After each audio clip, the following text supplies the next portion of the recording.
Yeah? Oh, yeah, that's All the right, let's go.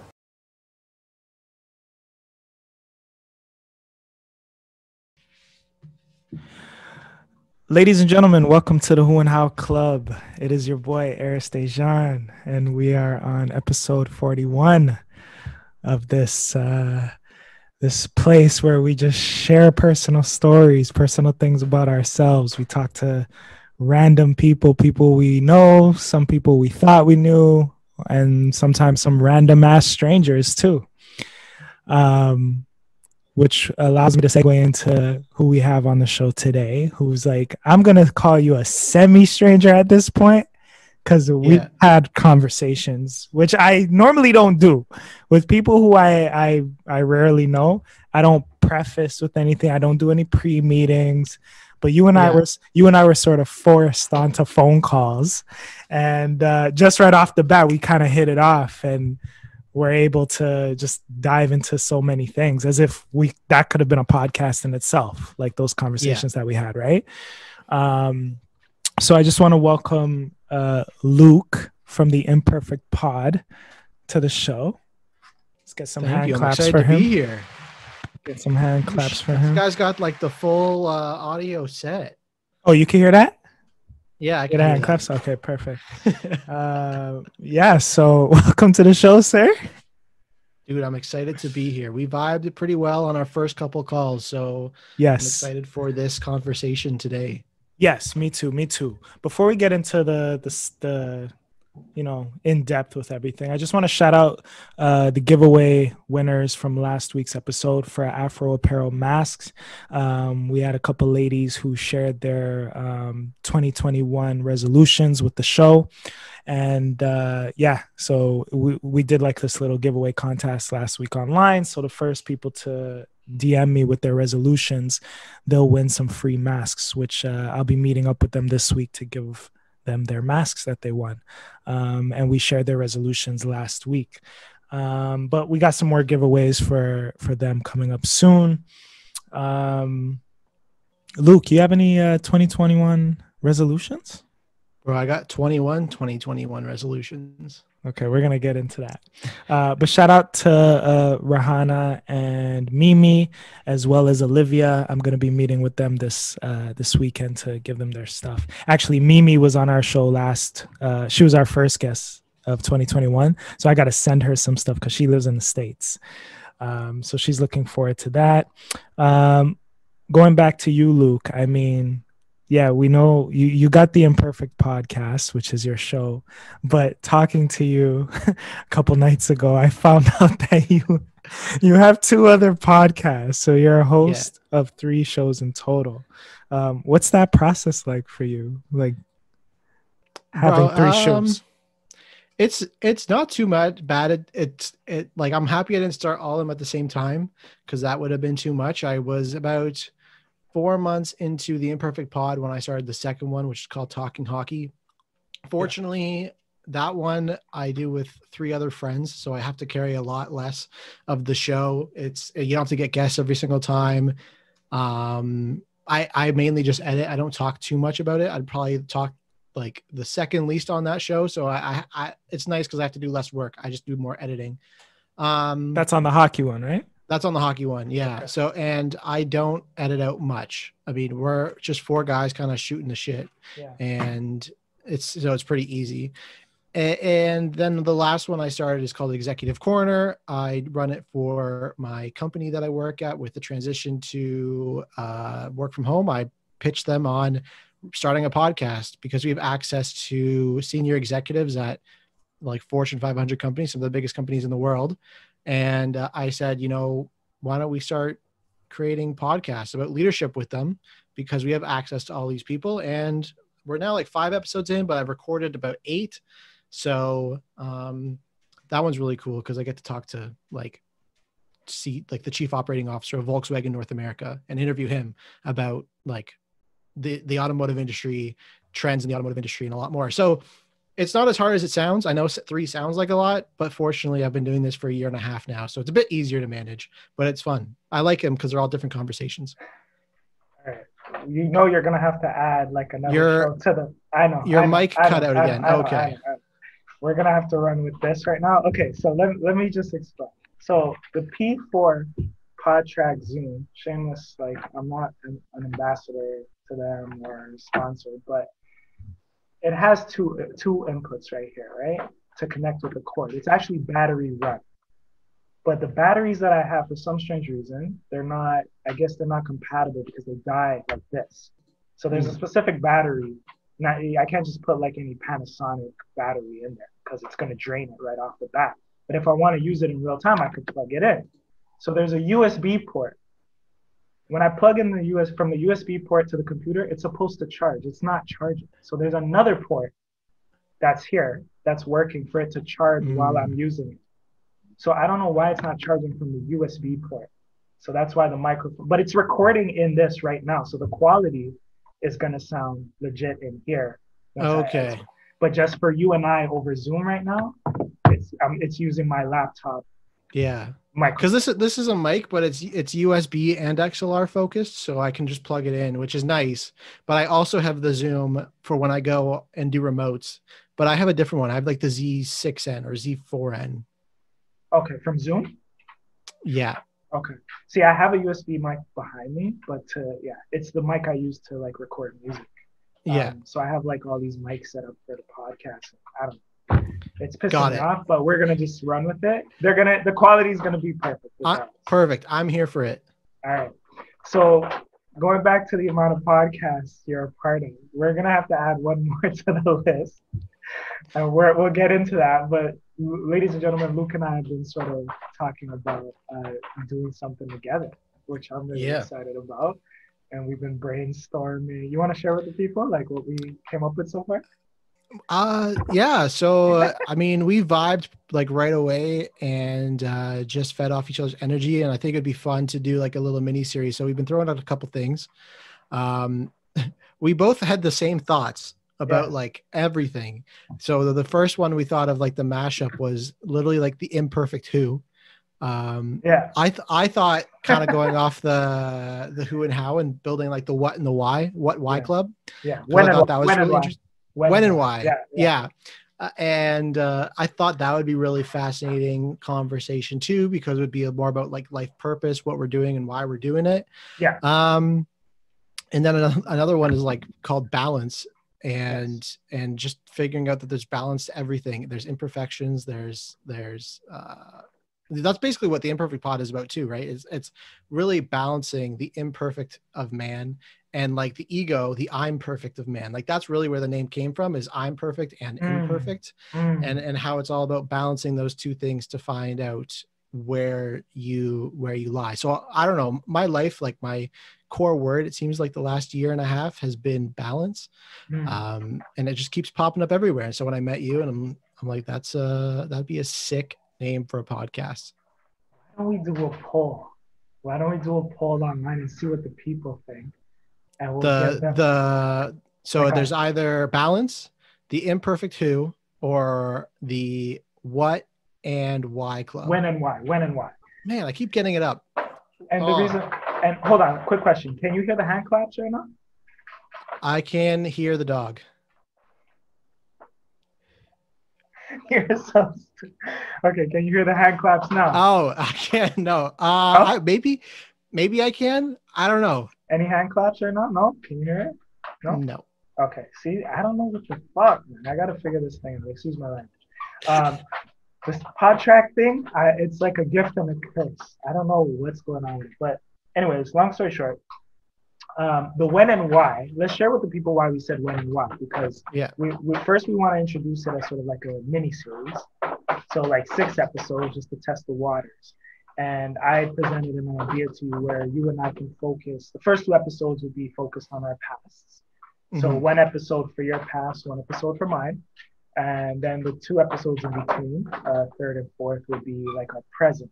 So where we are in our lives right now, and what's making us who we are right now. Like, what have we endured to get to this point in our lives? And then the 5th and 6th episodes will focus on our futures, like the wants, the visions that we have for ourselves and our surroundings, or whether it's relationship wise, personally, just our self-improvement our growth, you know, like what does that look like to us? What do we think our futures are going to look like? Yeah. So I was thinking we both go back and forth each of those episodes. Like episode 1 would be just focused on you and I'm interviewing you. And then episode 2, you come at me, and we have like set questions that we ask each other. But those episodes are really focused on that person. Yeah. You know, like we don't cross. It's just you. Like that's the Luke episode. Then we got the Arys episode. Then yeah. But covering the same subject. Yeah, and I love that concept that you had, because I think it's so fascinating. Would we ask each other the same questions, like the exact same questions, or different ones for the past? I think I don't know. I want it to be kind of scripted in a way, but not scripted like a drama show or you know, those scripted shows. But like, I feel like it would be really intense. You know, like maybe we could find some soundtrack music, like make it like a show, but it's like a profile, like not just a conversation, you know what I mean? Like where we're sharing a piece of ourselves. Like it's like an audio book in a way, you know? I like that. That's just, you know. Yeah. No, I'm down. I think that's, I think it's interesting because I haven't been on too many podcasts. I'm trying to go on more this year because like the one thing I do dislike about podcasting and what I've seen from other podcasters is they start a podcast. Corny? Pardon? Corniness? No, it's not even corniness. It's that this is corny. Just putting this in the footage is corny. Yes, that's super corny. One thing I dislike about podcasting is that you see so many podcasters, they start their own, then they start going on other podcasts and they start talking like they're the be all end all, like they're the guru of a certain subject. I never want to seem like I'm the guru of talking about masculinity. I just think it's a really interesting topic and I want to talk about it with a lot of people. I want to share my story. I want to share other people's stories, but I don't ever want to be like exalted or held up as someone who people should listen to when it comes to the topic, because that's not why or what I'm doing in the whole realm. But you see these people, they start talking about podcasters, they become a great podcaster, and they start talking about how much everyone should follow their podcasting advice or mental health. This person with no background in psychology, therapy, psychiatrist will start a podcast about mental health, and then they'll start talking about mental health to a huge audience when they know only what they've learned from conversations, and they're mostly self-taught. I find that extremely dangerous in a lot of ways, and I never want that. I know it's a kind of little sidebar, but it's something that annoys me about podcasters. I like the sidebar though, because this is where you and I are balanced. Because I kind of like, I don't think that the people we call experts are the experts, to be honest. Like we are the experts, the people who know themselves, you know, like to know oneself. Who else better to speak about that, you know? And we could frame it and call it whatever we want. Like how I look at what I might look at as mental health.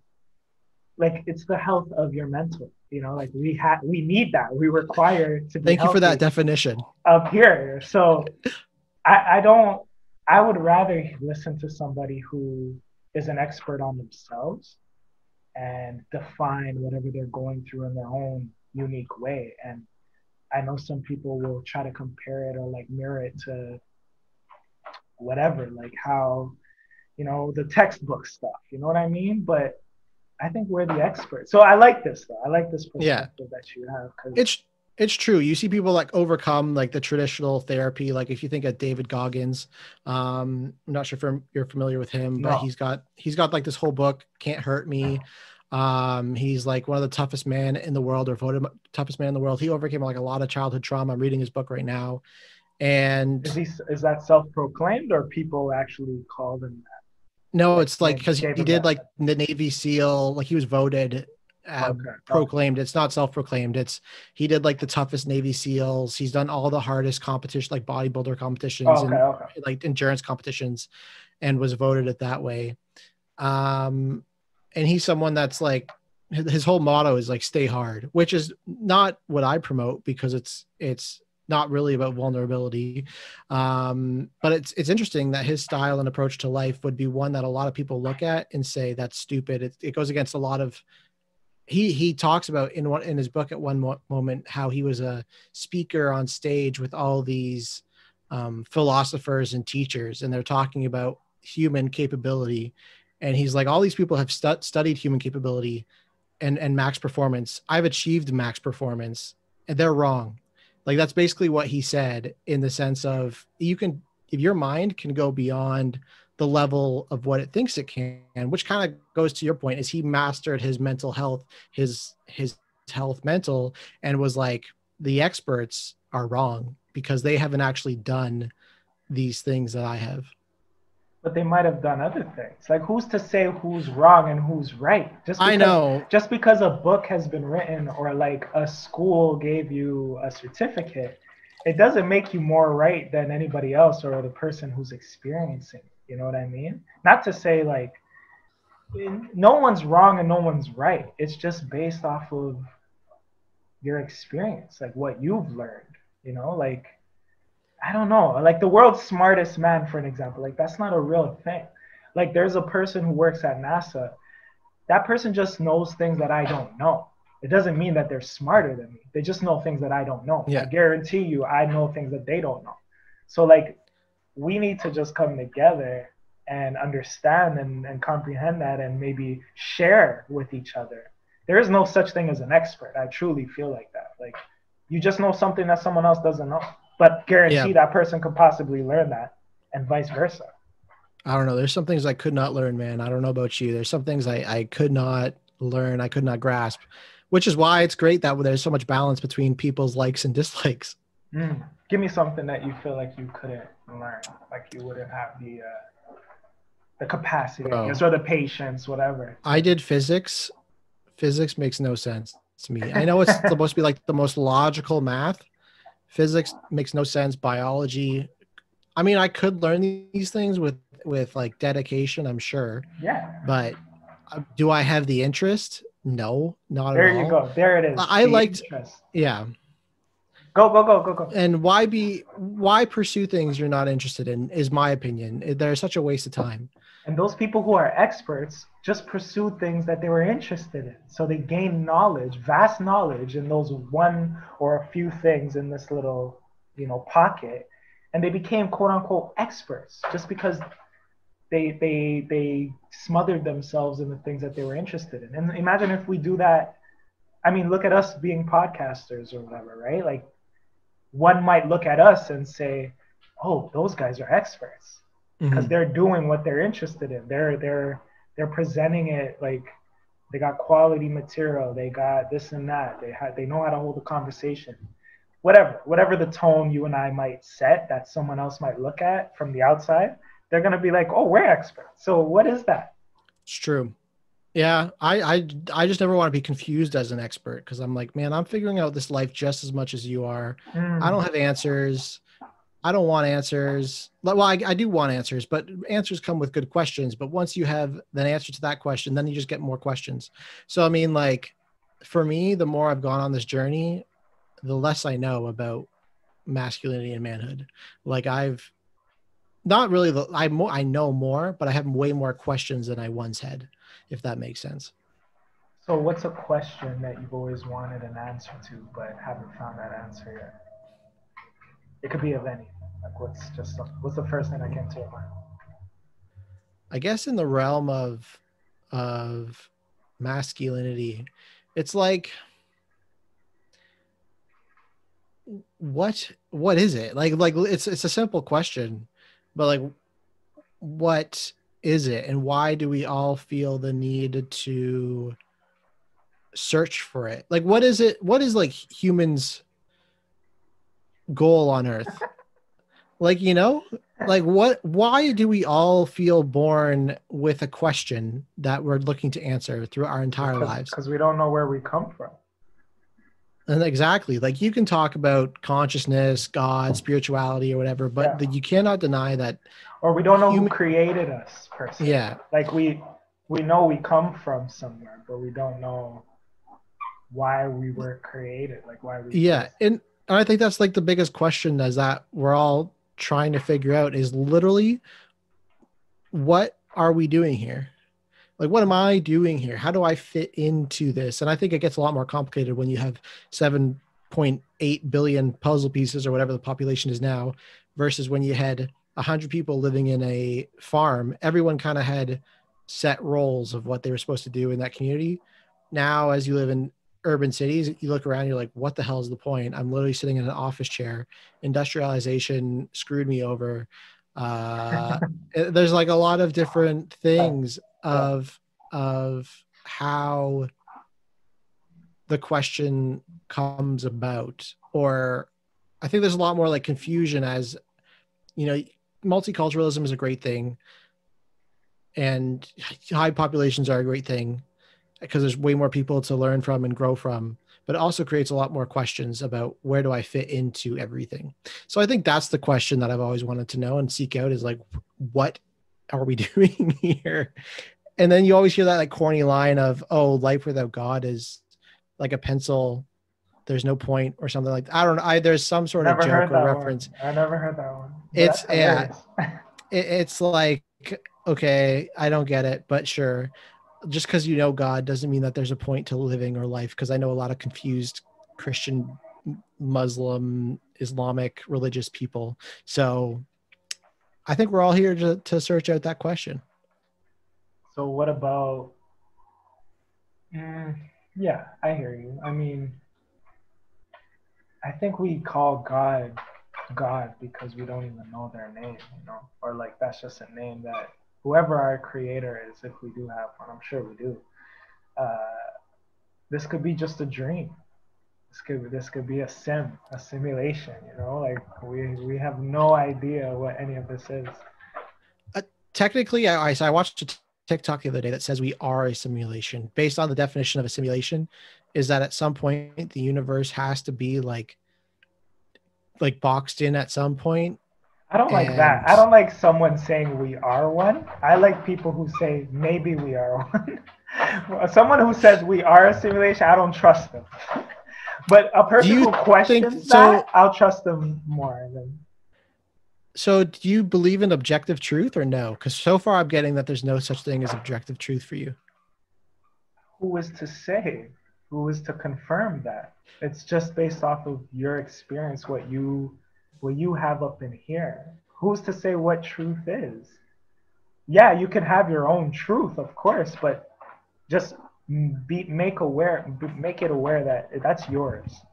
That's not the truth. That is not, you know, just someone who wrote something in a book. That's still someone who wrote it in a book, another person that bleeds just like you. So what is truth? We know what lies are. We know what lies are because that's something that we could deliberately withhold from somebody. So lies exist. What truth is though, we don't necessarily know because the truth is to each his own kind of thing. I'm talking about universal truth, like how we got here and stuff like that, you know? In my opinion. So lies exist, but truth doesn't. That fucked you up, eh? I'm trying to map my head around that. Because if truth doesn't exist, then lies can't exist. Yeah. I feel like I could lie to you right now, right? Like, okay, what's the difference between a truth and a lie? Let's break that down because you could believe it. You could believe both. The difference between a truth and a lie is one is true and one is not. But who knows that? Who knows? Who knows which is which? So yeah, so lies can't exist if you don't know. I could say anything. I could say I was born a fucking horse.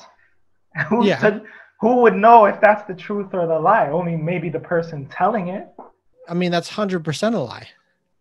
In my world. Is it? In my world, that's 100% a lie.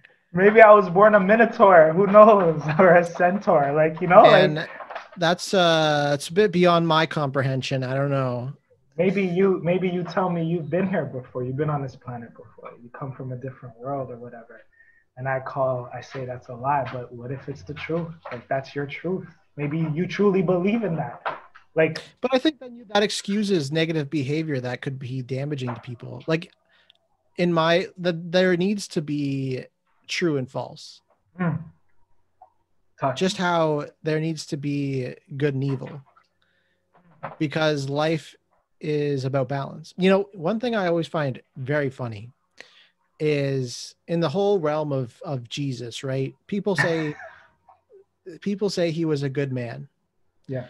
But he's really only a good man if he's telling the truth. If he's not the Son of God, then he is an evil man.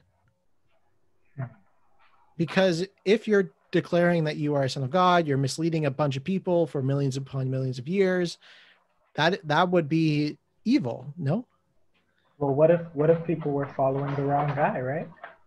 So to your point, like that's evil. Yeah. That would be the point then is that he is either the Son of God or he is evil. There's no really in between. So are lies evil? Let's break that down. So then either way, do you feel that if he is right, if he is the Son of God, God exists. If he is evil, evil exists, so Satan must exist. Either way, you're pointing out to the fact that there's good and evil, a higher power that is good and a lower power that is evil. So no matter what you think, realistically, it seems to me like there is a deity of good and a deity of bad. Well, that's more my point, is that there's a balance. So there can only be two things, and the good and evil must exist. The perfect and the imperfect must exist, and then there must be balance. Well, anything perfect is evil. So what happens when a good person lies? They're human. That doesn't turn them into like, are they switching sides at that point when a good person, whatever a good person is, right? Like, what's a good person even? There's a really good quote in one of the books I've been reading. It's called Tribe of Mentors. And in it talks about how morality is what we apply to people that we don't like. Like this whole idea of you see, like you and I, right? If you did something rude to me or whatever, I could forgive you for it because I like you. Like I don't hold you to the same moral standard as someone who I don't know or don't like. Like if you think about cancel culture, that's really all cancel culture is you're holding people that you dislike to a morality level that you don't apply to those around you. Yes.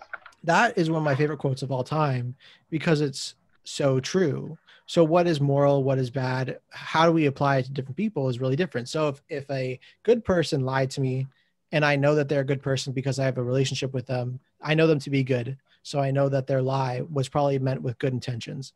Yeah. Or I would give them the benefit of the doubt. If they are a stranger and I dislike them, I will not apply morality to them. I will provide negative context to that situation.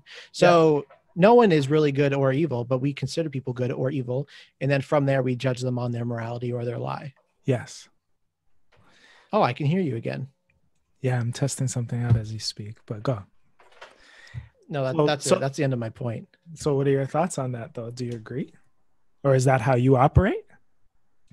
That when it comes to no, I try to apply morality to everyone, try to apply human expectations to everyone, knowing that people are flawed individuals. Do I give them like a pass? Depends on what they did. But like if you think about people in a lot of pop culture or people in cancel culture or how people think about people, you know, people think Biden's a great guy. I'm sure he is, but I mean, like he's still, or you look at Kamala Harris, right? People are very happy for her. It's great that there's a first woman vice president, but I mean, like you don't apply the same morality to her, a Democrat, as a Democratic person as you would if she was a Republican woman, 100%, because you see the Democrats tear down people, women of color, women in general, of Republicans because they have a different morality code. So like, it's the same kind of idea of like, why can't we just apply the same morality code to everyone? But then you have to come to it from a perspective of, okay, what is moral? What is not? Who wrote the moral code? Is it the Bible? Is it the Quran? Is it Buddha? Like who wrote this moral code? And that's where you get a lot of disagreements too. I don't know if any of this is making sense. I'm just kind of talking, but I think I'm trying to connect all the dots here. No, I feel. Let's scale it back. Let's go back to Because I hear you. I hear you on that. And I'm not, like, I feel like, oh my God, hold on. Leave it alone. Please and thank you. Thank you. Your mic cut out again, by the way. Can you hear me now? I can hear you, but it's through the computer again. Yeah. It's we're not gonna figure this out Okay. today. I gotta look into this thing. It was working for like 30 seconds there. No, because I switched something. Hold on one second. Okay.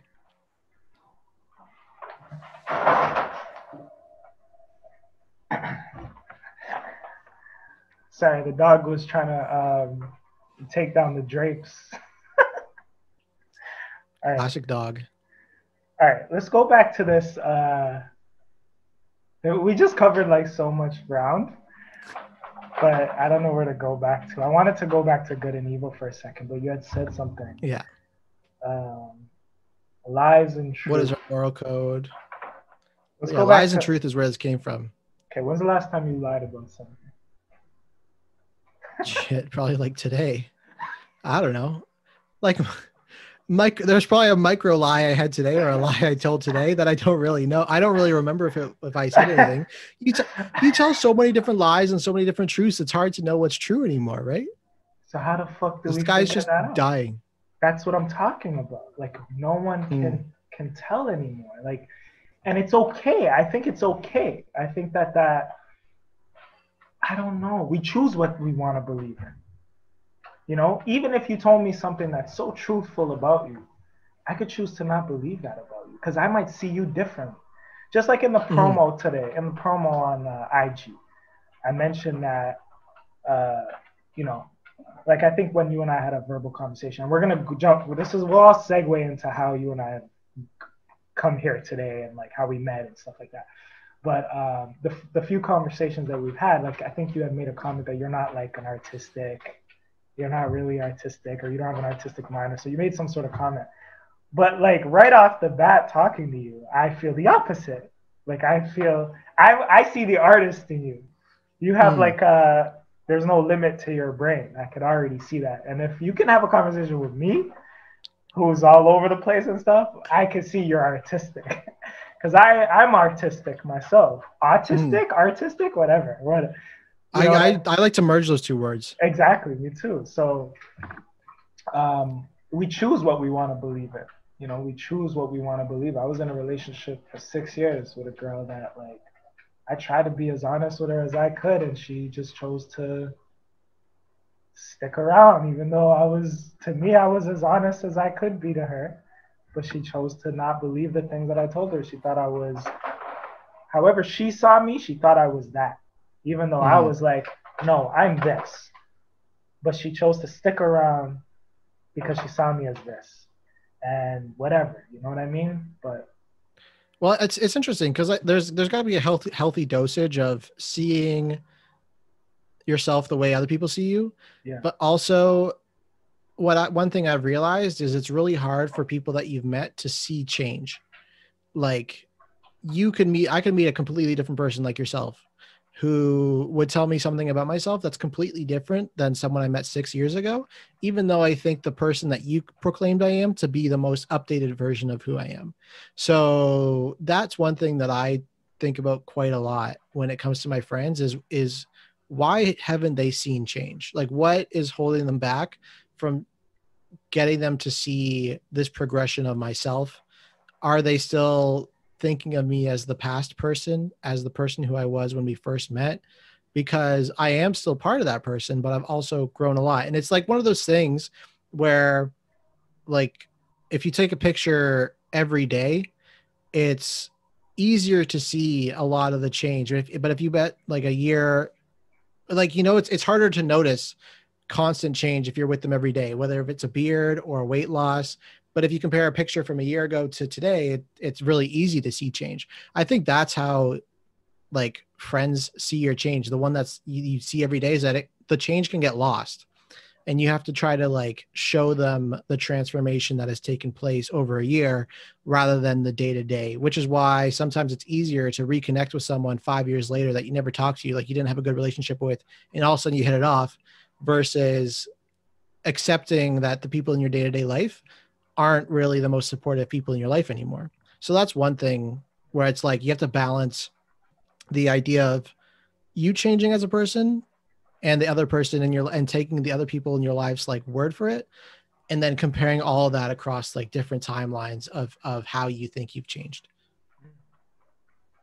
Well, we have to change, but like our core don't change, like doesn't change. But I feel like not the exterior, but like, do you get what I'm saying? Like you change, but you don't change at the same time. Do you get? I think, that? yeah, I think what happens is that whatever is deep down inside of you comes to fruition, but you've canceled out, you've found out a lot of different things, you tried and erred a lot of different things, and you know what doesn't work with coming out of that core. So it's more like your approach has changed rather than like you as a person. Yeah, you'll always be you. I guess just a different version of you. The part of you that grows is like, it's like the little things about you. Do you hear it? Yeah. Driving me nuts. I'm trying to play it off. A water bottle. I'm trying to play it off, and you keep acknowledging it. But yeah. Oh, I'm sorry. I'll stop funny. acknowledging it. I think in the last episode with Mimi, I think that I was listening back to the episode. I'm like, God damn. But, sounds like he was attacking a water bottle. No, he is attacking something. That's what's so crazy about it. Yeah. I love him though. His name's Apollo. Apollo. Cute. Yeah. But let's talk about change and growth. Like, are they synonymous? Would you find that change and growth are synonymous with each other? Like, what is change and what is growth? As a person, as a being, you know. Can you have one without the other? When you grow, do you change? Or when you change, do you grow? I think change is a result of growth, not growth as a result of change, personally. I think growth is more active and change is more inactive. Like, or growth is more proactive, sorry. And, you know, so resolutions, you're not trying to change, you're trying to grow. Through growth comes change. I don't really see, because change is hard, man. Change comes through consistency, persistence, things that come from growth. So that's how I would explain an answer to that question. So when is the last time you had to change something about yourself, or you changed? Like what does change look like for Luke? Well, so kind of going back to with resolutions, I set 21 resolutions for myself in 2021. Just kind of worked out that it was 21 and 21. I'm like, you know, let's keep it even, let's keep it clean. And some of them are different things. So there's health, there's growth, there's creativity, and there's self-awareness. Those are like the 4 categories of what I'm trying to look at for this year. And self-awareness was more about like gratitude every morning, meditating every morning, messaging people that I'm thankful for them, actually like actively showing gratitude, trying to start therapy. Because I don't really think I need therapy. I don't have what I know any mental health issues, but I know that a lot of people that go to therapy, they've gotten really good self-awareness techniques from it. And that's more what I'm looking for. Like, I don't think there's any harm in trying it. So I actually got a call just before I came on here, planning it for sometime next week.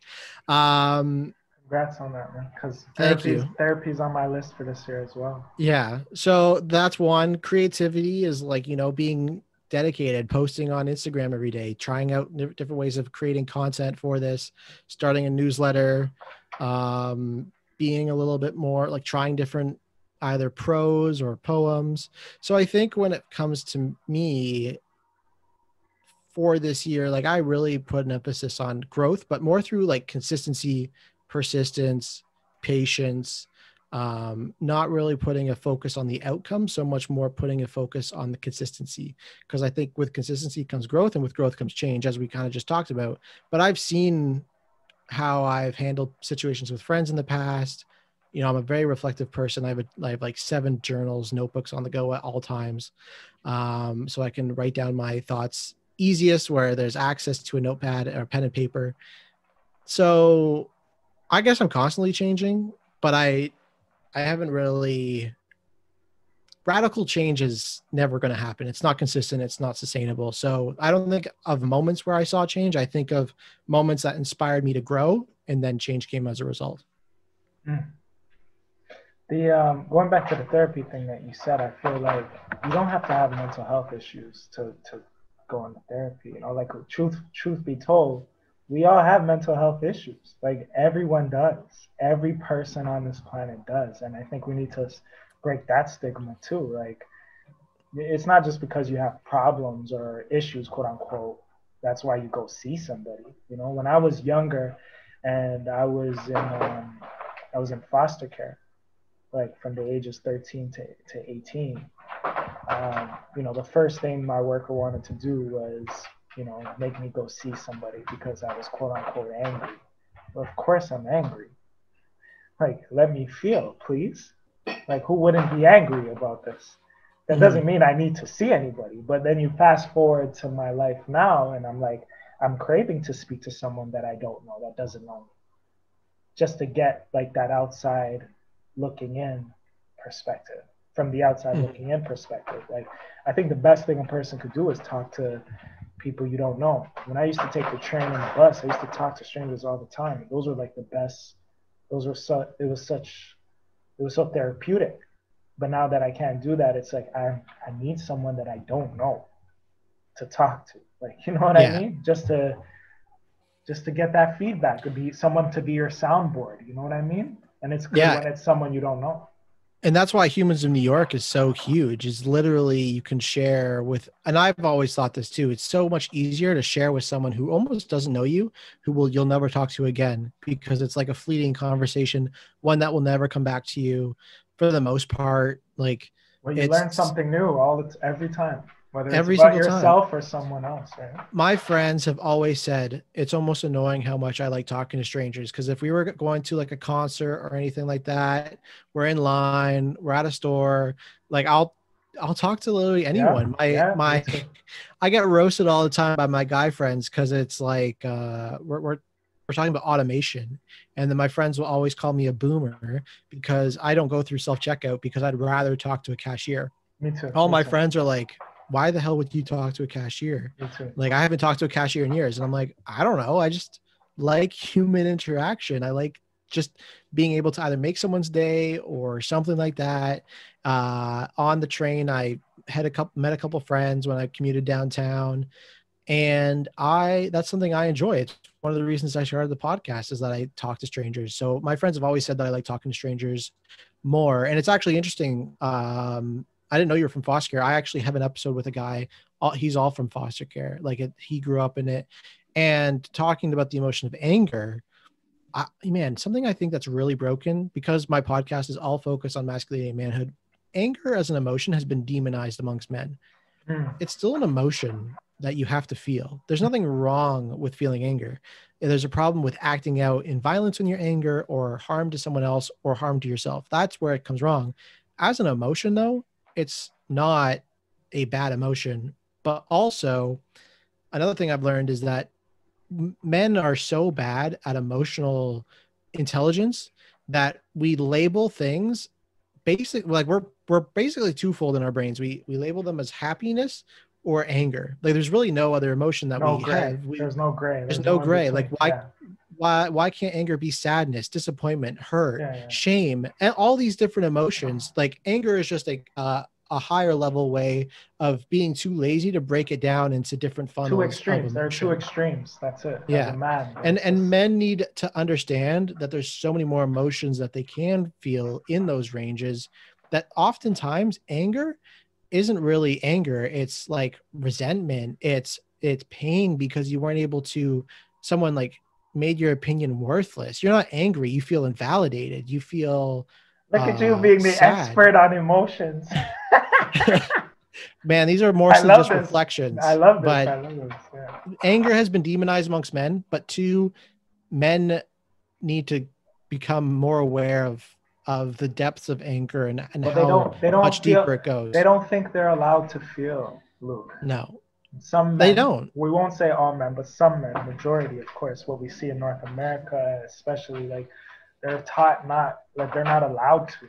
So they don't even know how to tap into those emotions. Some men aren't even in tune with their own emotions because they were taught they're not allowed to feel those things, you know. And like you were saying, like, it's just one end of the, it's either one end or the other of the sword. Like, you're either really happy and joyous, and that's the way to be, or you're like this big beastly being that's about to cause destruction to either themselves or others. There's no in between. So men don't know how to feel.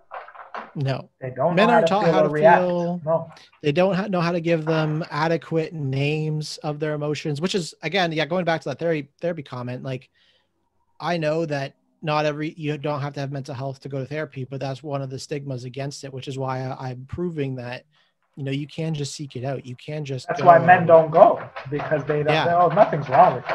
I'm a man. Yeah. How can anything? You can always grow. Like, I'm doing it mostly out of growth, and I want to grow in self-awareness because I have conversations with my friends who've been through therapy, and I'm like, wow, they're actually really well equipped to handle a lot of their emotional distress. And I wish I had that toolkit. Like, so I'm going to go get it. Just go get it. Like, it's not that big of a deal to just go get a tool. Like, think about it like this. All these rough, rugged men talk about working on a trade, working on a craft, building a canoe. You can't build a canoe with one tool. You got to have many different tools. You got to know when to use them, add them to your toolkit, invest in that toolkit in order to make a final product. I think of myself as a final product. I think of therapy as a tool in that toolkit that I can harness and use to grow and get better at myself. I agree with you. Yeah. And sometimes that toolkit isn't filled with wrenches and hammers and stuff. It's like with markers. Sometimes it's a chainsaw. It's like this magnificent, huge machine that doesn't even fit in a toolbox. It's one but it's one that you need to cut the biggest pieces of wood. So you can hammer two things together, but a circular saw needs to cut the large pieces of wood. Sometimes you need a freaking hammer mill to cut down trees and stuff. So. But sometimes a man won't be cutting down trees. Maybe a man's a collector of art, or I'm a collector of Coke bottles, if you can see. Yeah. You know what I'm saying? Like, whatever these men things are, and these analogies and stuff, like, we really have to break them down and show men that, like, it's cool, man. Like, I'm a feeler. Like, I'm an emotional person, but I also don't like to use the term emotional or you're too emotional, because there's no such thing. You know, everyone should have emotions, you know what I mean? And be able to express them, or however they want. Is there a bat on your wall? Is there a bat? No. What are you looking at on the wall? Oh, I have another monitor here. I was looking up something. What were you looking up? I was looking up that emotional chart, because I know that there's like a emotional chart that it's like two in the middle, then 4, then 8, then 64 or something. And I was. It's like a grid. It's a grid, right? It's a grid. Yeah. Circular grid. Yeah, I know. I'm aware of it. So if we go back to like foster care days, right? Like, thankfully, my mom raised me a certain way where, like, okay, I'm okay to feel. I don't need to talk to anybody right now, even though I'm 13. You know, like, the reasons why I want to talk to someone today are not because of the reasons that someone thought back then. You know, so, like, you have to reflect on yourself and look at your story, look at how you've grown, what you've come from, what you've made it through. And only you can tell when it's time to make like a drastic step like that, like going to therapy. So what would you say is your reasoning behind that? Like, what sparked it? Me wanting to go to therapy? Correct. Honestly, just the fact that I am not as good at self-awareness as I thought. Like, it really, nothing sparked it too much. I don't really think I had childhood trauma. I don't really think I had lot of the reasons. Or you know. I mean, I don't know. Like, maybe it's one of those things that's a truth or a lie, you know? My truth is that I don't think we all suffer childhood trauma. let's. Do you think we all do? I Like think we people, all do. I mean, people say that, but I literally reflect on my life and I think I like, there's nothing that I could think of that sticks out as childhood trauma. At least for me. And that's probably part of the reason I want to go too, is to see if I do have any. Yeah. Yeah. And so one's to dig, and then the other one is literally just to, improve my self-awareness. There wasn't really much deep into it. I don't think I probably can't give you too much of a deep answer because that wouldn't be my truth. And I don't want to lie on your show. So yeah. So you don't know why? Or no, I do know why. It's to dig and because I want to practice self-awareness. That's it, literally it. There's no big. You asked for like a big moment. I don't have a big moment. No. I'm just challenging what I'm hearing. So. Oh, okay. So let me ask you this now. You think you can obtain self-awareness by speaking to another person? 100%. And why is that? Is that self-awareness? Because it's the awareness of self. How do you gain that from another human being? They can ask better questions. Okay.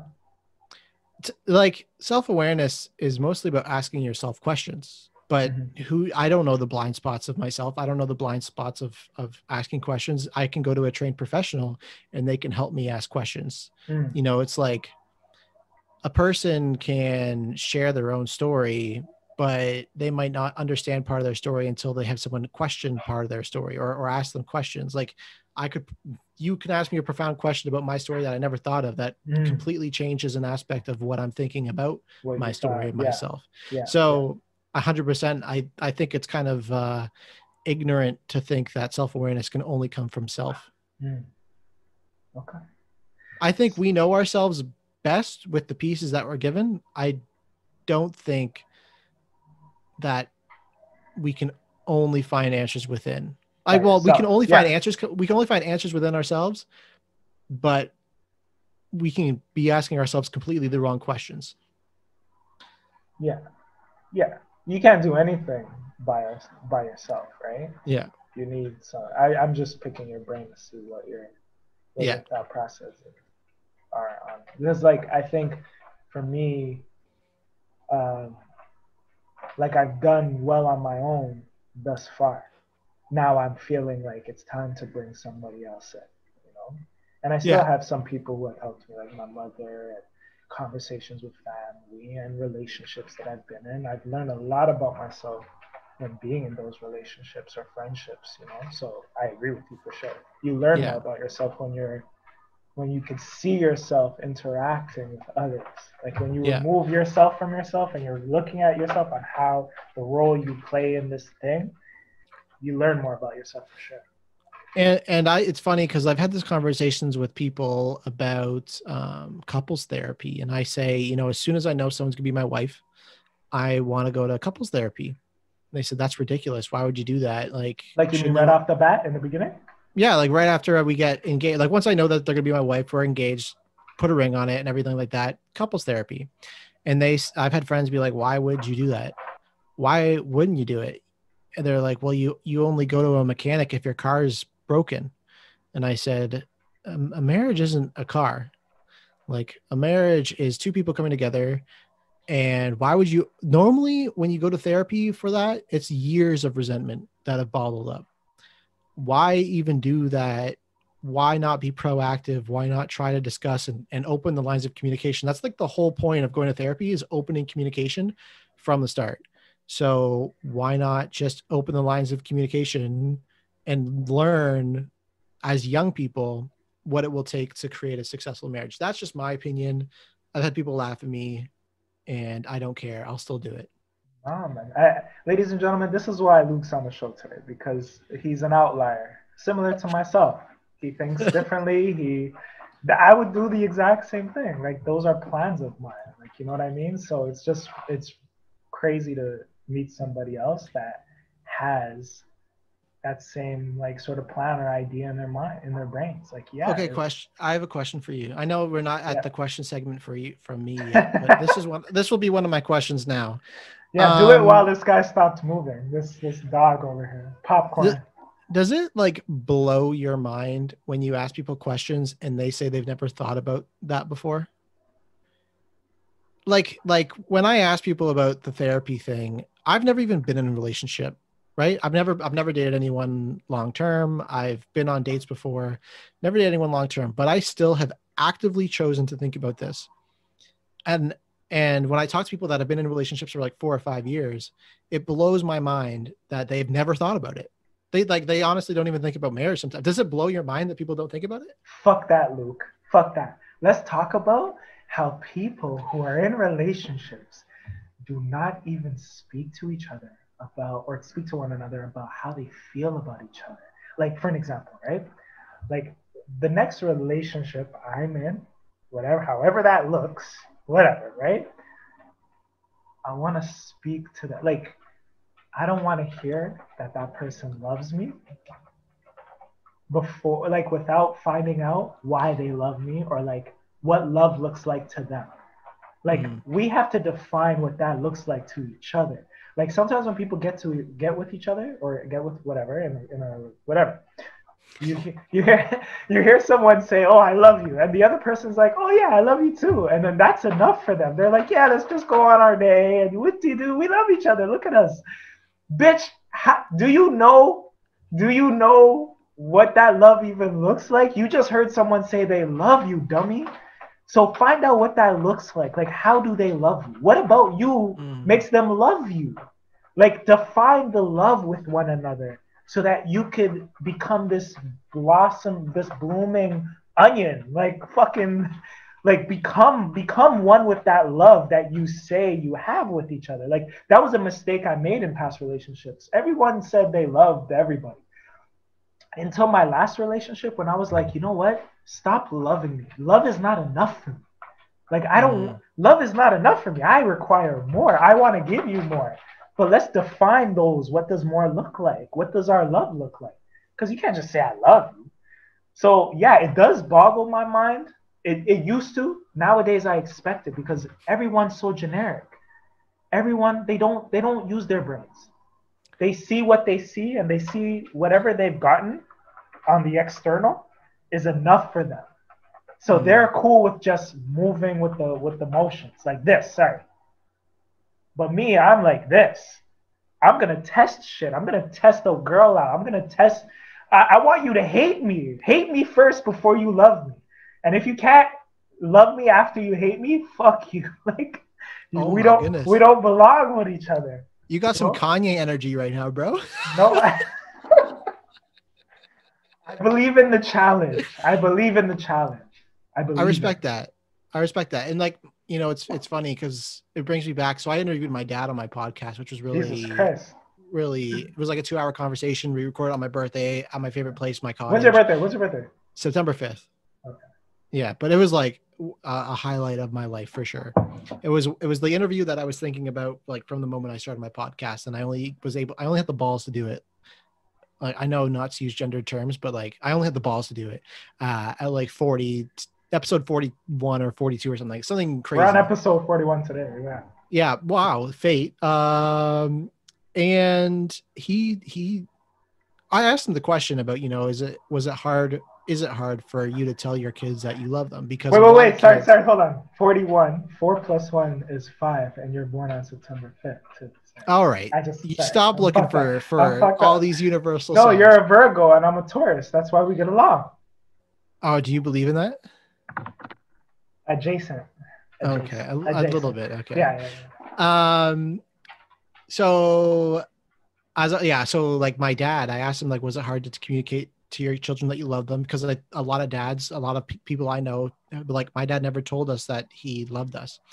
My dad, I remember him telling us when we were younger, and he was like, well, you know, it was interesting because he did tell us that he loved us, but only when he felt that it was necessary to do it, because my mom's family would say like I love you as like a goodbye, right? And my dad was like, that's so weird. Why do they say I love you as like a greeting? Like you should only say it when you mean it.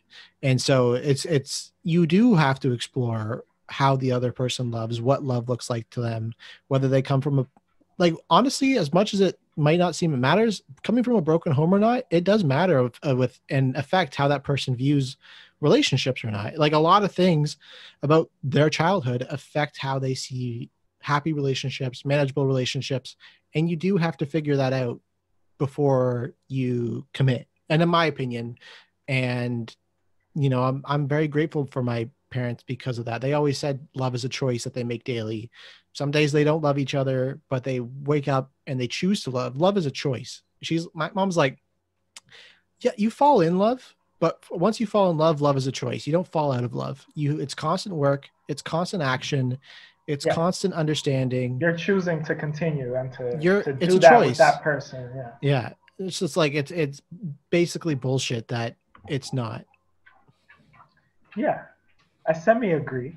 I 95% agree with you. Just the love thing, like I truly believe that if you don't feel love for someone though, you shouldn't. The whole it being a choice thing can go either way, because are you forcing it? Like if you're choosing to love someone, is that synonymous with forcing it now? Like do you truly love them, or is this just a decision you're making to stick with because you're afraid to detach yourself from that? So I still want to have that feeling in place as well, because love is like a feeling that we don't even know how to describe, right? We use the word love to define a feeling we don't know how to define. It's just this universal word that everyone uses and thinks that like, oh yeah, I know what you mean when you say this, but you don't know what I mean. That's why you have to have that conversation, you know? So I do believe that like, if you are choosing to be with that person, there has to be some feelings there too, like that love. I don't disagree. I think that's like, there's got to be some sort of underlying thing there. For sure. It's just more against the idea that people make their happiness a priority all the time. Yeah. And I think it's one of the problems with the world right now is that my happiness is more important than your happiness. It's like, there's no sacrifice. There's no compromise.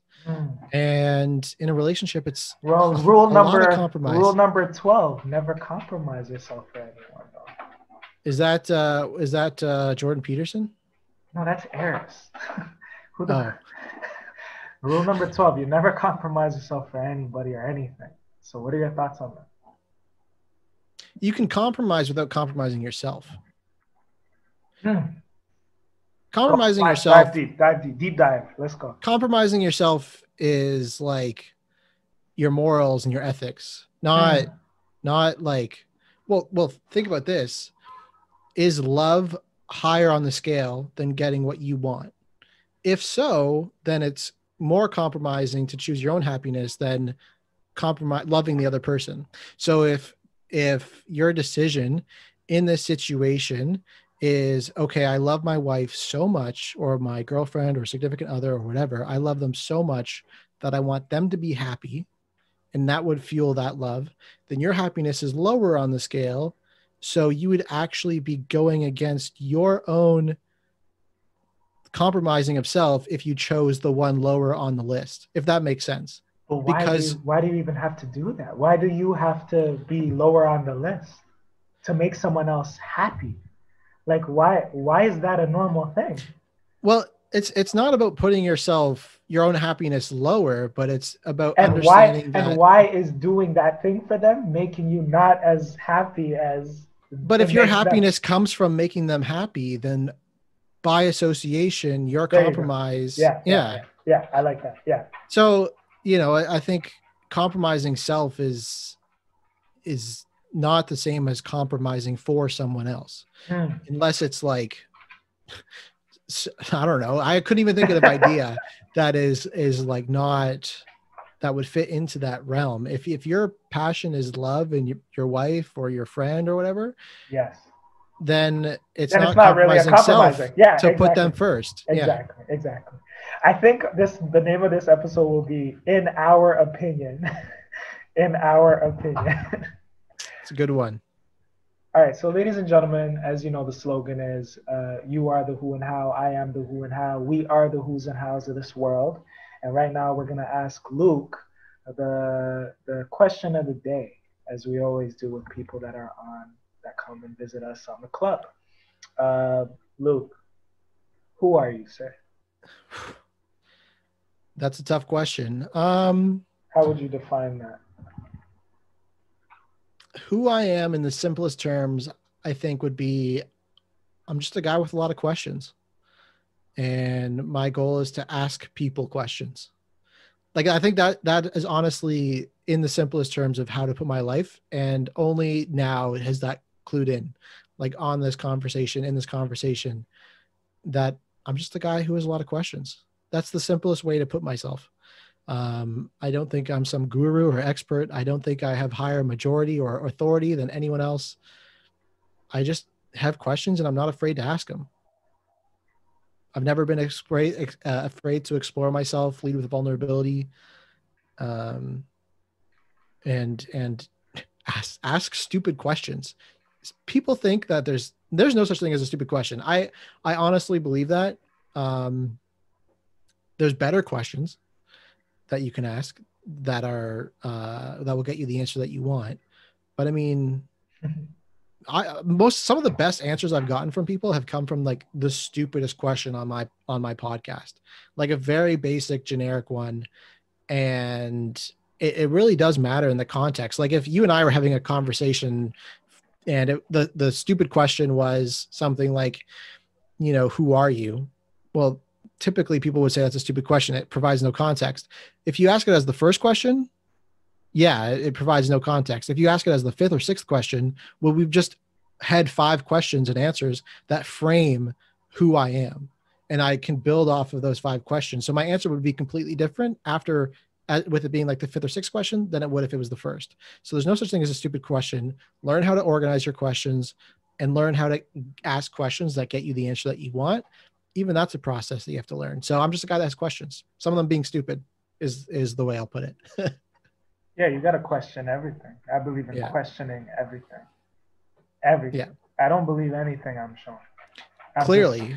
I'm just no. You don't believe in truth, objective truth. And I picked that up in your first question.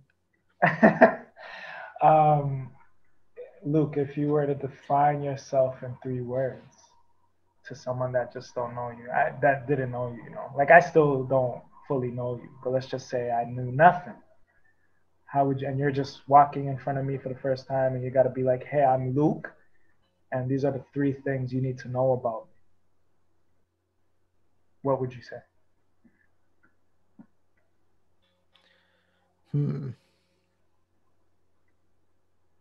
It's a tough one. 3 words to define myself. Hi, I'm Luke. I'm just like you. I don't know. I feel like that's one of the biggest things I've learned is that no matter who you talk to, whatever title they have, however high up in a company they are, what comes first all the time? The name they were born with, not the title that they're given or that they've earned. Like, hi, I'm Luke should be enough of like the 3 words that I would use to define myself. Hi, I'm Luke. I'm just like you. My name comes first. I put on pants 1 leg at a time. I'm walking through life asking questions. I don't think it needs to be that complex, I don't think it needs to be that woke or that wise. I just... Welcome to the Who and How Club, where it becomes complex, because you are not your name, Luke. I'm exactly... Well, I'm not my name. To titles, right? Think about Luke. Okay, think about you as like an external. Like, Luke. You're Luke, but think about Luke for a second. What are the characteristics of Luke? The things that you would maybe preface in a conversation with before getting into a relationship with someone, let's just say, or hey, this is something you need to know about me. just a heads up kind of thing. You know, those things about that make Luke Luke. I'm honest. I'm loyal. And I don't know if I want to say like brash. Brash isn't the right word. Upfront. Blunt? Like upfront would be a good one. What'd you say? Blunt. Blunt. Yeah. Blunt would be a good one too. Authentic. Yeah. Those are probably the biggest ones. I actually did a whole training with a guy about my personality and like where I feel safest, which was really interesting. It's 6 words. I have to go find them right now, but I will find them just for you. Yes. And here, let me just see. My 6 words that he said were to define me were like authentic, valuable, approachable, loving, safe, and confident. So basically that's when I feel my most like myself shining through the most. And this was based off of a test you did? No, this was based off like a 3-hour conversation of me and him. And he takes you through like words. It's basically like you throw a ton of words and then you narrow it down to 6. And it's about different life stories and you cross out different ones that you think are more important, just like how we did with creative and growth, which one encompasses which. Change and growth. So when I feel like my most self is when I'm authentic, approachable, loving, safe, confident. Like those are the 5 words, and valuable. So those are like the 6 words that allow me to shine through. Because I do think I am approachable. I do think in like I'm authentic. I am loving, and I love creating safe spaces. You know, my podcast, I think of a safe space. All my podcasts, I think of safe spaces for people to come and share and have conversation. So I guess those would be my 6 words. Because I've done the whole test. I just had to pull it up. No, thank you for sharing. It reminds me of this EQI test I took, like an emotional intelligence test, and I don't have it on me right now. It's in the room, but yeah, it like fits you into these categories. It kind of helped me, like, you know, I guess it just helps you like look at yourself in a different way. Like, oh yeah, I am like that, or yeah, it's true. I do feel this way when this happens, or whatever, like that, you know. So it's cool when these kinds of things come up and you do agree with them. But it's always cool to see the things that aren't on those sheets of paper that you know about, you know what I mean? Like, just like going back to the zodiac thing, like you could say you could read on a bunch of characteristics that a Virgo or a Taurus might have, but then you're like, what about this piece of me that's not on this list? Like I'm also like, I'm stubborn as fuck. That's a bad example because Taurians are stubborn, but let's just say it wasn't. I just believe in it a little, but knows all the characteristics that are encompassed in it. I think it's honestly a load of crap, but. So you don't think the stars and everything tell our story at all? The day that you were born and the timing and all of that? No? You don't think that us being on the 41st episode and those numbers going to 5, 4 is my birthday month, so I'm April, so that's in our episode number, and then you're the one that makes it 5. You're born on the 5th. People just search for answers out of everything. I could pull together anything. It's just there. People will look for signs, and I like people. You know, if you want to look for signs, all the power to you. But I love this guy, man. Yo. You're killing me. You're anti that, eh? Bro, I've had girls that I'll be like, what? We'll be talking for like a couple days. So what's your sign? Yeah, you're cut. Yeah. Oh, wait. I have to share this because I could relate to that one. But I had to do that when someone asked me what my love language was. I just cut it off. You could ask me my zodiac. I'm okay with that still. But my love language? I'm better with love.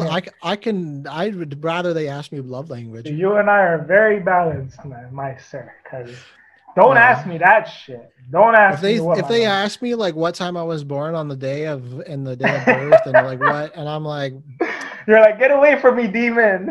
I'm like, girl, if you use crystals or any of that shit to predict your life, I'm sorry. I'm predicting that we're not compatible.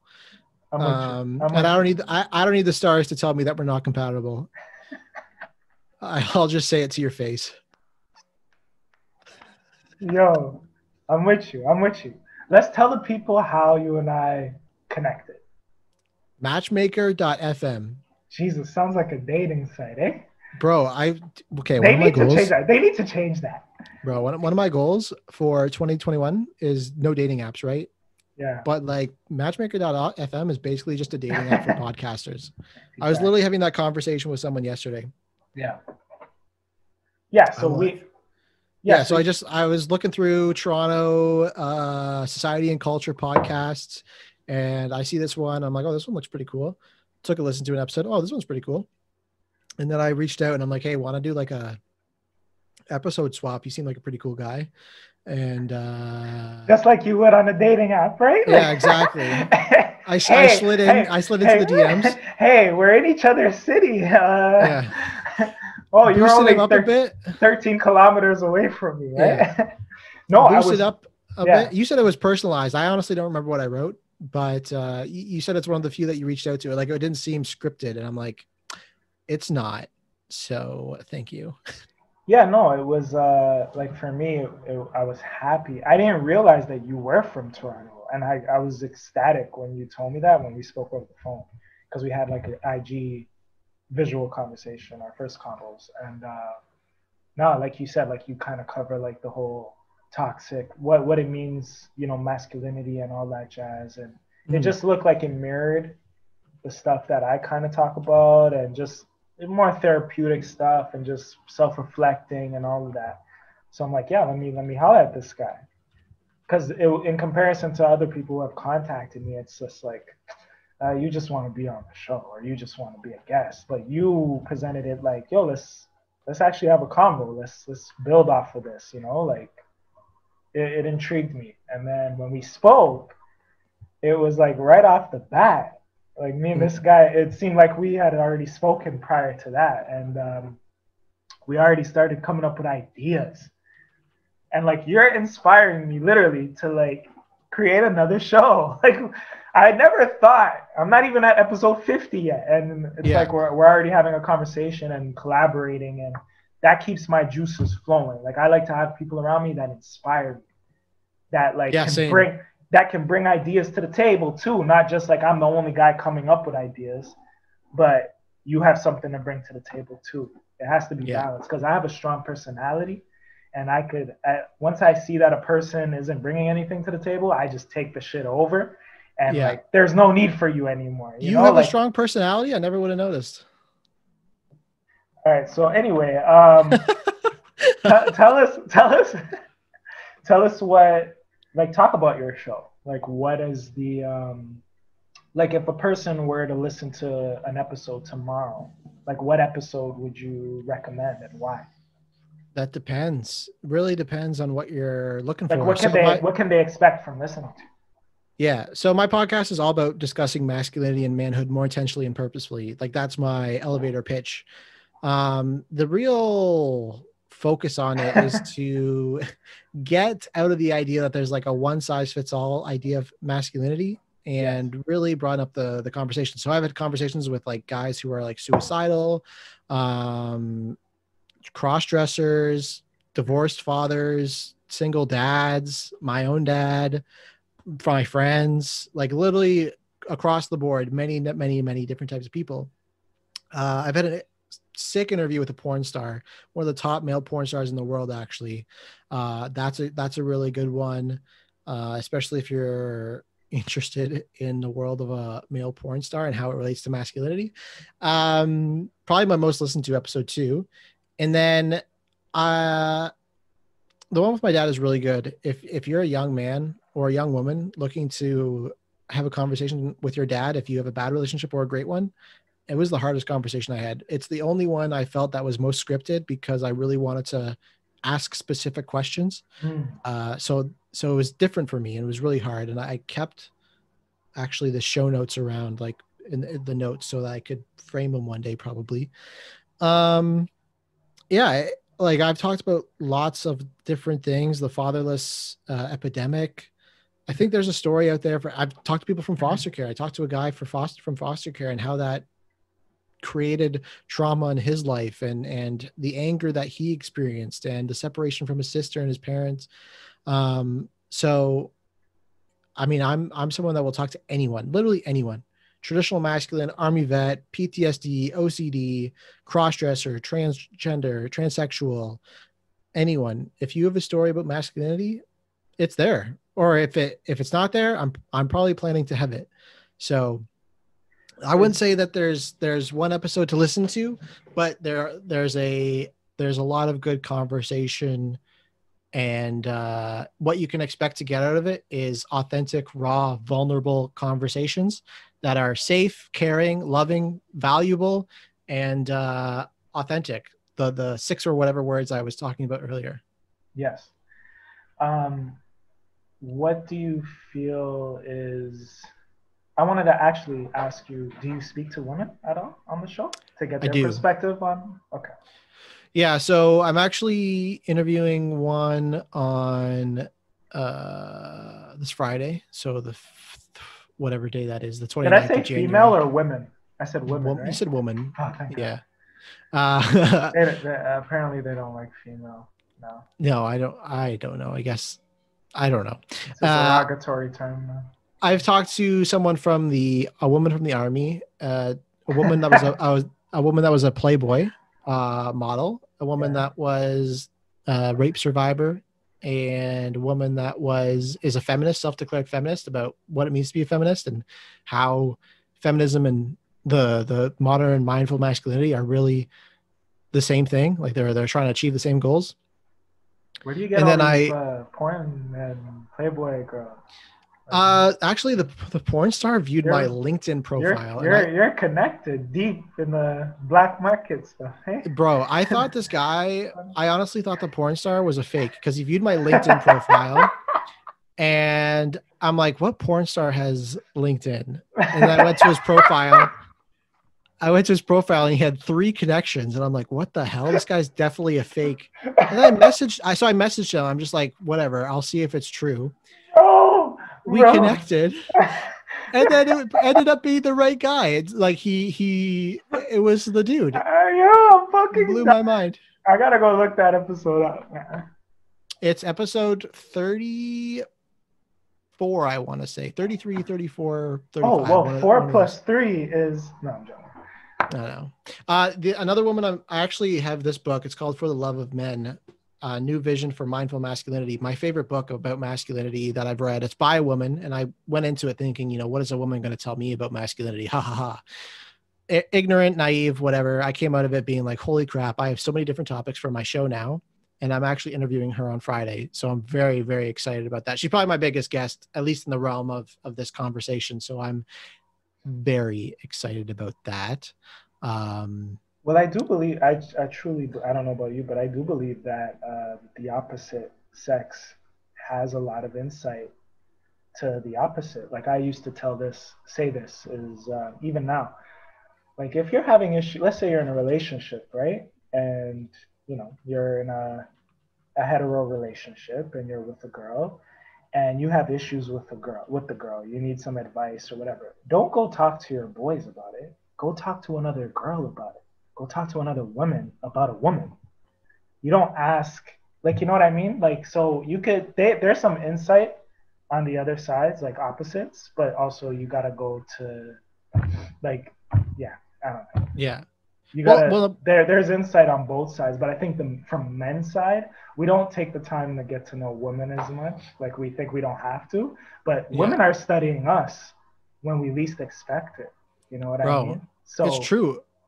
When I think about it, I read Chanel Miller's book, Know My Name. She's the victim of Brock Turner.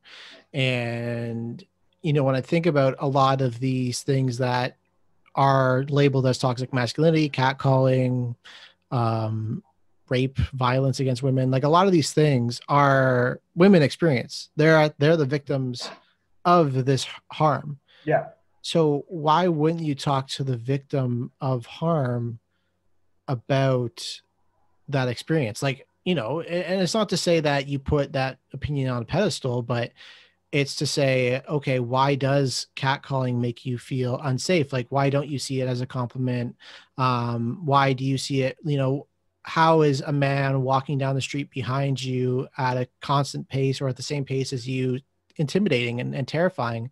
Well, you know, you hear these stories about women getting like captured or like there's just so much buildup to these women's experiences. It's naive to say that their opinions don't matter on a lot of these things, because they are the victims in a lot of these cases. And I mean, police talk to the victims of cases to find out who the perpetrator is, don't they? So I mean, victims can tell you a better piece of the story than the committer. Exactly. So I mean, that's how I see it. Exactly. When a woman is in a relationship with a man, who better to go talk to about a man than, I mean, like, go talk to another man. Don't talk about another girl. Like, even though women do have experiences, like, I hear what you're saying, and then I also feel like men, we also know ourselves. We know things, you know, that we could share that maybe. And one of the problems with society is that we've labeled that kind of conversation with other men when you're in a relationship as emotional intimacy with another person. Yes. When that's really dangerous to do, because I think women need platonic male relationships to be able to go and ask that questions, and men need to not be jealous, and vice versa with women. Yeah.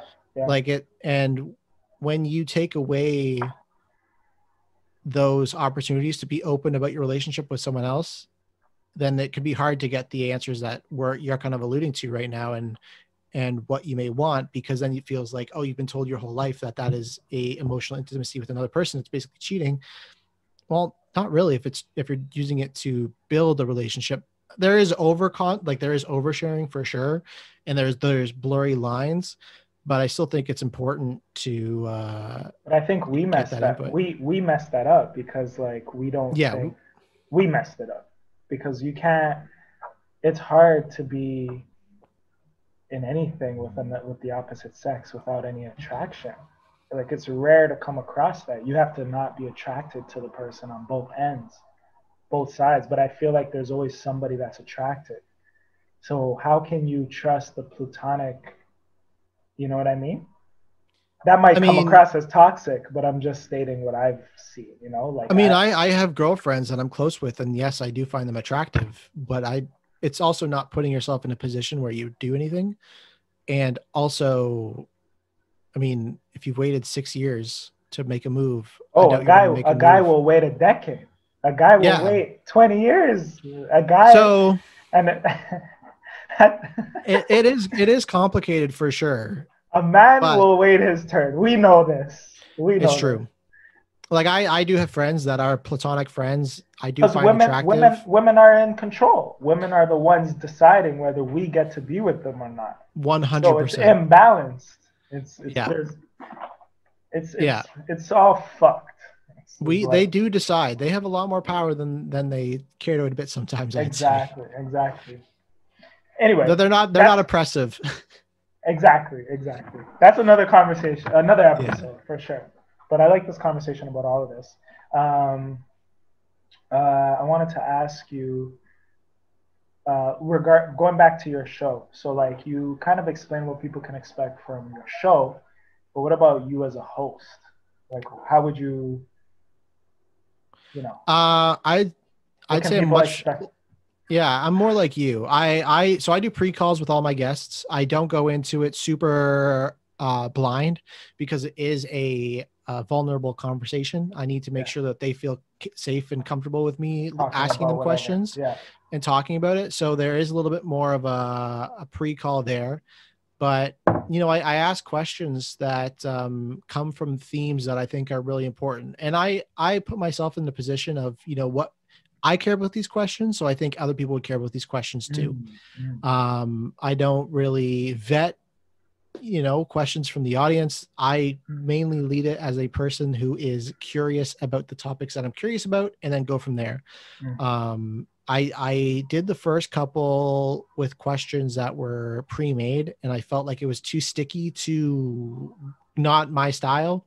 So I much more prefer off the top, having 4 or 5 themes circled on my page and then going from there. Yes. Kind of seeing what comes. I think if you plan too much of an interview, you can really damage the outcome of that interview. Yeah. So one thing that I did is I had 3 last questions that I always asked. The problem with that is that I'd always try to fit in those last 3 questions, knowing that there was only 5 minutes left. So they were either rushed, I didn't get to them on time, or I was so focused on making sure that they finished their question, like the other question earlier, that I could fit them in, that it kind of just came off like stuck, staccato. It didn't really transfer that well. So you can expect a fluid and free-flowing conversation for sure with me and the guest, and one that, I share a lot about my vulnerabilities too. I don't talk that much though. Like, honestly, I don't talk too much. I mainly just talk to get a point and then ask the question on that point. And that is the typical flow of I'm very blunt, very honest, very authentic on my show. I'll ask, again, as I said, stupid questions. So that's what you can expect from me as a host, kind of just free flowing, fluid, and overall fantastic. Yeah, I could tell talking to you is easy. And I think that's important when hosting a show. Like, you got to make sure that you create that safe space, like you said earlier, right? And also listening. Like, communication is key. And like, people think communicating is just the verbal, but it's also how you're intaking the information and listening to another person speak and sharing pieces of themselves. So it's good to know that you're sort of like you set a good tone, I guess, for the guests, right? Yeah. I just want to make sure that they feel comfortable, safe, and some people are practiced. Other people, it's like the first time, like they might be on a lot of podcasts, but it's the first time they're talking specifically about that topic. Yes. So it's a bit different. And that's why I'm able to get some of the guests that I am, is because they've, they're like, oh, they're intrigued by that topic and how it correlates. They've never really explored it. It's something off brand for them. And if you pitch it that way, a lot of people might be interested. You and I, so let's do a quick lightning round, and then we'll get into Ask the Club segment, and then we'll close off. You and I had a conversation 2 nights ago about if there's ever been a moment or an interview that you've had where you were like, fuck, I wish it went totally different based on how I thought it would go and stuff like that. Is there a structure that you're looking to implement into your shows right now to kind of like avoid that from ever happening? Yeah. So there was a point when I was basically just accepting everyone onto my show.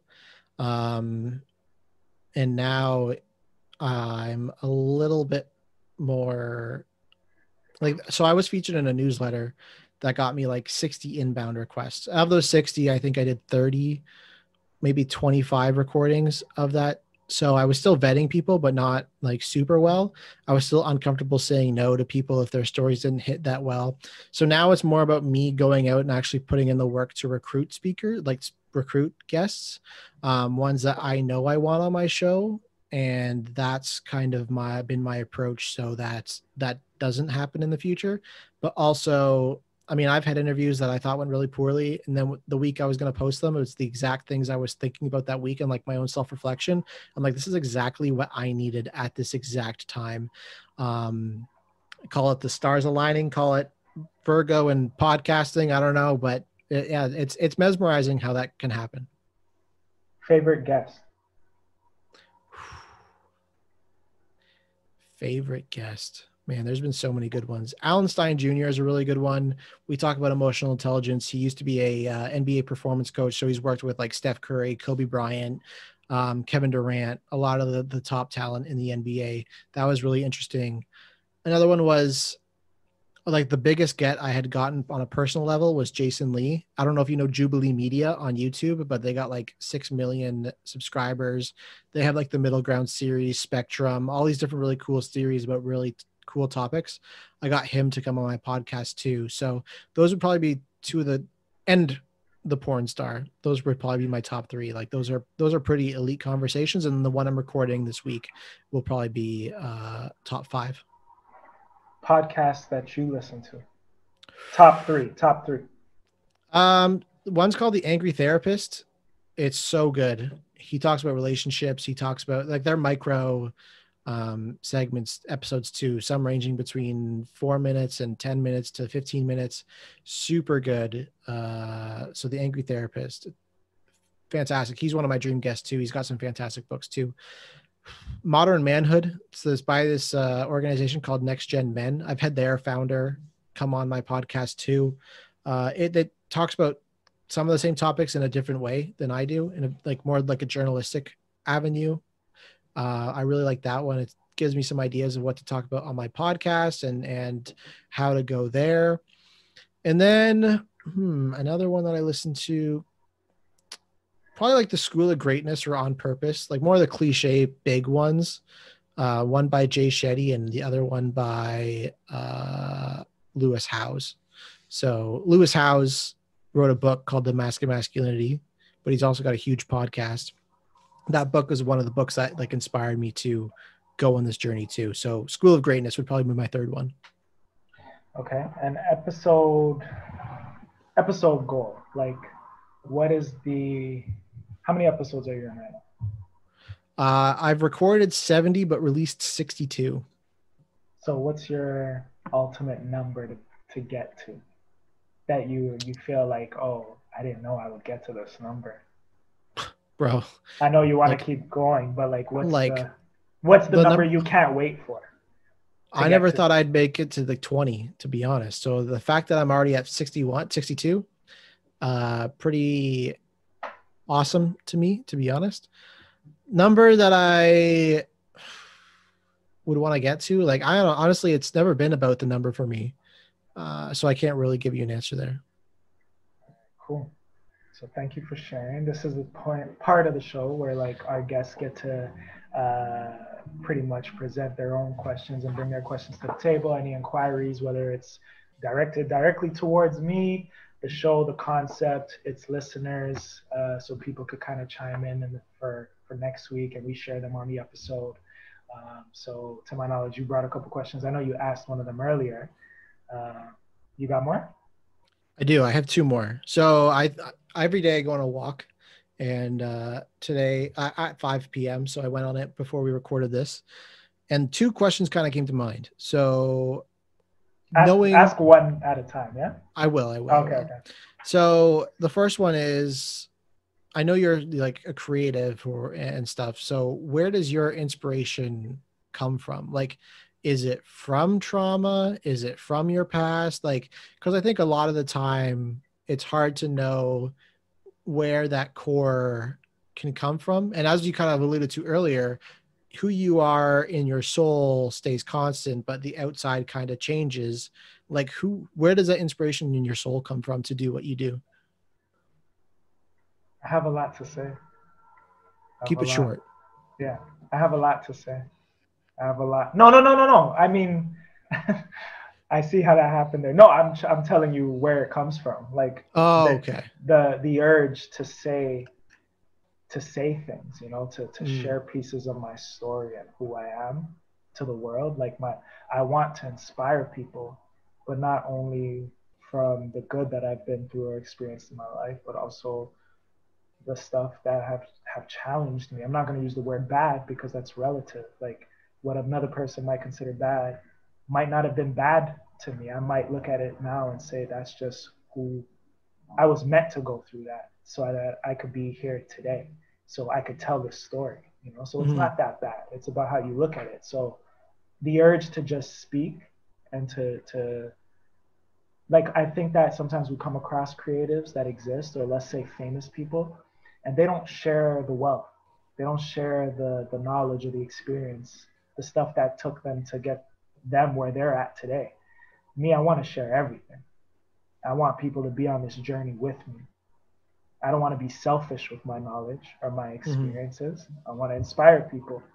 I want to show that even though you've been through all of this, you could overcome it. You know what I'm saying? So, yeah. I love that. Yeah. When you said a lot, I'm like, oh my gosh. No. But now I get it.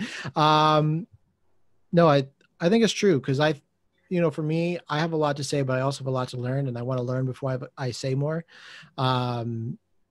So yeah, I love that answer because I think I'm in the same position where it's like, a lot of people have come to me in school and whatnot. I was pretty good at participation and people knew that I was a smart guy and I had a lot to say and I would say it if it was on my mind. So I relate to that answer. The second question I have is, do you consider yourself a creative or a creator? And because I know you got the music, I know you got the podcast, I know you do a lot of creative stuff, but I'm curious if you think there's a difference between those two things and which one you would say you are.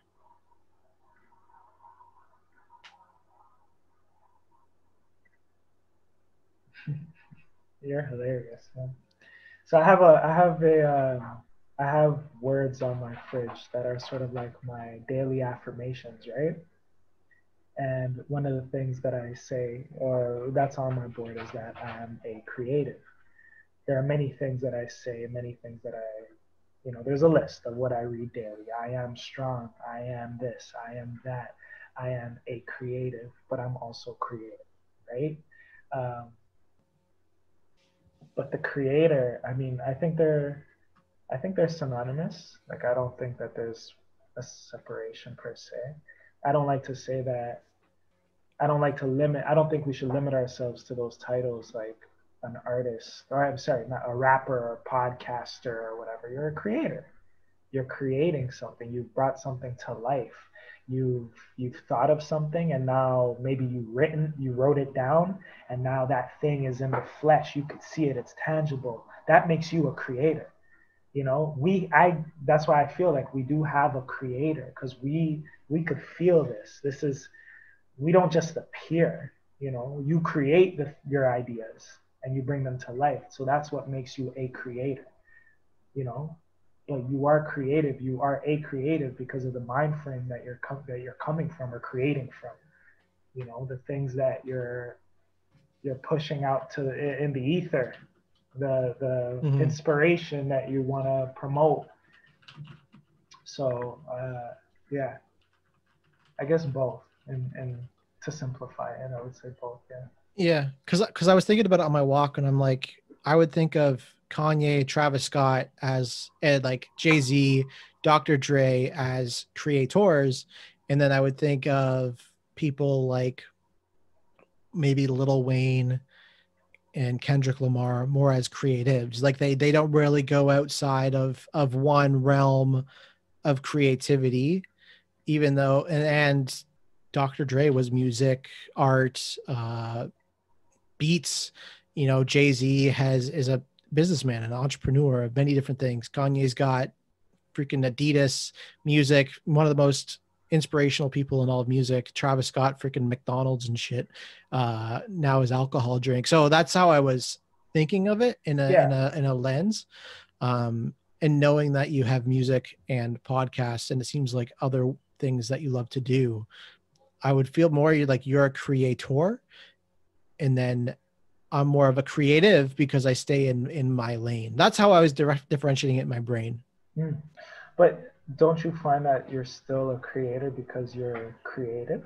Like you've created something, of course, right? But you're creative in the sense because you're creating. Like, I think of creator more as like an innovative sense. So you don't think Lil Wayne and them are creators? No. Because they're just staying in this pocket? Yeah, because they're more in the pocket. But they're still creating music. Yeah. Music is something to be created. It's really much a semantics. Yeah. It's like a semantics conversation, but it was one I wanted to ask you and see. So it's funny that you have the affirmations. I'm happy I asked it now because it fits very well. 100%. 100%. Yeah. And then I guess the last question, now knowing that you have daily affirmations and stuff. Do you believe in the power of that stuff and believe in so the affirmations, law of attraction, those things? Yeah, you got to believe in yourself. You got to see the things that you want to be or that you want to feel. Like, if I don't believe it, no one else will view me that way. Not that I care who views me as anything anyway, but I want to just, they're there as reminders, so to speak, you know? Mm-hmm. Like, yeah, this is who I am. These are the things that I want. This is what I see for myself. This is how I view myself. And this is how it's going to be. You know what I mean? Like, I think our voice, our tongue, it is sharp. And, you know, when we put our ideas out on paper and see our ideas, like, imagine, like, we don't think about that, but like, you think of something and you write it out. Like, that's such a crazy thing to fathom, but we do that. And that's so amazing, but we take that for granted.